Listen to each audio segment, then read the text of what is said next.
Over the last decade, vaping has emerged into an epidemic of alarming proportions among U.S. teens.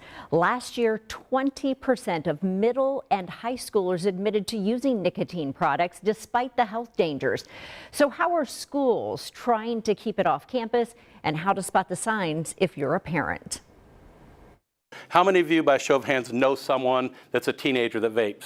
Lebanon High School Principal Kevin O'Rourke knows a lot of his students vape, and it's a daily effort to make sure kids aren't doing it on campus. And then there's a vape detector, and it's pretty sensitive. The school just installed vape detectors in the bathrooms. I hope it's making a difference, and I hope our kids know we're not doing this because we want to have one more way to try to get you in trouble. It's we care about you enough to say, please don't do this, and we're going to monitor you for this. E-cigarette companies like Juul market their products to teens, promoting it as safer than regular cigarettes. They also come in candy-like flavors. Brian Hannon with the Cancer Action Network says e-cigarettes can have hundreds of harmful chemicals along with highly addictive nicotine. But what else? We don't yet know what all of those risks are. And so it's a little bit of an experiment for kids who are using e-cigarettes.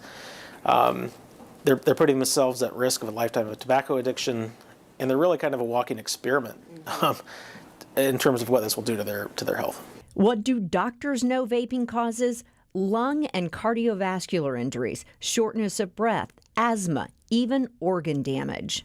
And look at this marketing that they're up against. These vapes look like pens, lipsticks, USB earbuds, and how about this one? A pen found in a hollowed out deodorant can. Anti-smoking organizations say it's up to states to start funding programs to educate about the dangers of e-cigarettes. Hannon says Indiana is doing far less than other states.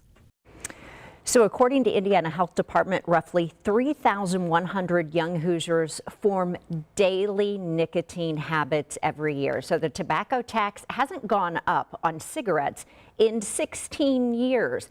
A new tax on vaping products has been added in the past few years. But again, you talk to any of these cessation experts who are trying to win this war, they say we are way behind here in Indiana as far as taxing, education, and helping cessation programs. Do parents have any idea how severe this is? I don't think so. I really don't. And like I said, I was alarmed when I talked to a parent who told me they couldn't believe how many kids are vaping.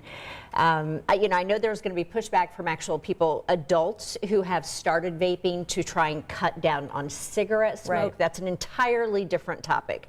So, just think of this as you don't want teens to have the same addiction you have.